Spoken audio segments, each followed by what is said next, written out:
तो आज है हमारे साथ हिमांशी गोयल और इनकी एमयू में एमएचआरएम में सेकंड रैंक थी और एमबीए में 9 रैंक और जो फाइनेंस मैनेजमेंट एमएफएम जिसको एमबीए एफएम कर दिया गया है उस पर 5th रैंक थी।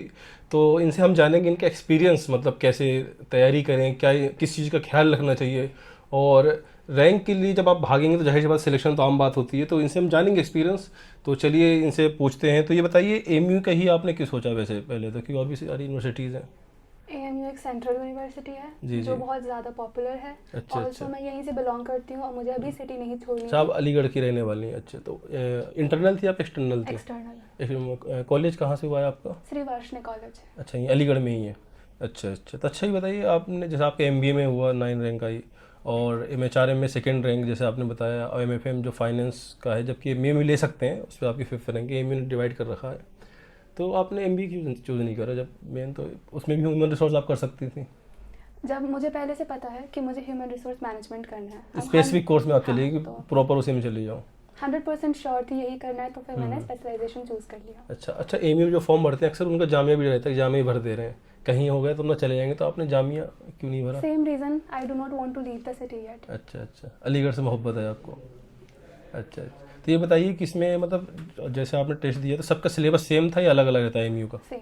सेम। तो आपने तैयारी कैसे करी, मतलब कितने वक्त पहले आपने शुरू कर दी थी तैयारी अपनी? मैंने जनवरी में एसीसी में एडमिशन ले लिया था, एसीसी अलीगढ़ कोचिंग या सेंटर? अलीगढ़ कोचिंग सेंटर में, और फिर वहीं से जैसे टीचर्स ने यहाँ पढ़ाया ऑफलाइन या और ऑनलाइन? ऑफलाइन, अच्छा, और ऑफलाइन। पीवाईक्यूज की हेल्प से, टीचर के नोट्स की हेल्प से बहुत इजीली हो गया। अच्छा, इसमें किस सब्जेक्ट आपका फेवरेट सब्जेक्ट क्या रहा है इसमें? जैसे आपके इसमें मेरे ख्याल से जनरल स्टडीज़ है, मैथमेटिक्स है, रीजनिंग तो सभी की फेवरेट होती है, टाइम मज़ा आता है उसे करने में, इंग्लिश है, तो इसमें आपका मेन क्या रहा आपका?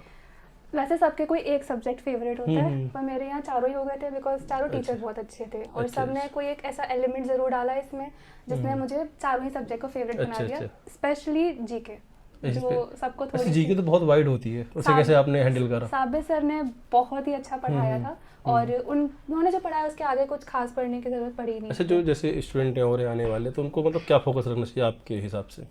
मुझे लगता है मैथ्स और रीजनिंग पर सब फोकस रखते हैं, पर अगर आपको भीड़ से अलग हटना है तो इंग्लिश या जीके में से किसी एक सब्जेक्ट को जीके अपनी। जीके तो खुद एक भीड़ है। नहीं, सब लोग मैथ्स और रीजनिंग पर भागते हैं कि अच्छा हम अच्छा। इसे स्ट्रॉन्ग कर लेते हैं। सबको लगभग वो स्ट्रॉन्ग रहता है, ये एक हाँ अलग है, इस पर हाँ आप फोकस कर हाँ, तो सकते हैं। किसी एक सब्जेक्ट को आपको करना पड़ेगा लेकिन जीके में तैयार। आपको पता हो कि क्या चीज़ आएगी क्या नहीं आएगी, तो आप अच्छे से उसको अचीव कर हाँ, सकते हैं। अच्छा, अब उसके एमएचआर के बाद क्या टारगेट है आपका, कुछ मतलब या मोस्ट पर्सनल लाइफ प्रोबेबली में? जॉब फॉर नाउ, तो यही है कि जॉब करनी है अच्छा, वो एचआर बनेंगे आप? होपफुली। अच्छा अच्छा। तो इसी में इंटरव्यू भी हुआ था आपका एमएचआरएम में? नहीं।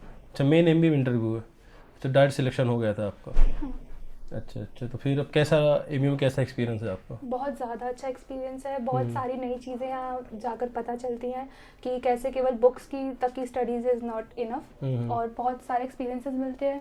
Like right now I am the member of TPU, I hmm am the coordinator in TPU. तो वहाँ बहुत ज़्यादा एक्सपीरियंस मिलता है कि कैसे हम वॉलंटियर्स को हैंडल कर सकते हैं, ग्राउंड लेवल पर वर्क कैसे किया जाता है, कैसे रिसोर्स पर्सन्स को हैंडल किया जाता है। Initially I was the member of PR team, so I got to get connect with the resource persons directly. I was the face to the resource person, तो उनसे बात कैसे कर सकते हैं, कैसे we have to use the corporate language with एक them. तरह से आप प्रैक्टिकली चीज़ सीख रही हैं उसको, जो कि आपकी डेफिनेटली। लाइफ में बहुत काम आएगा आने वाले दिनों में।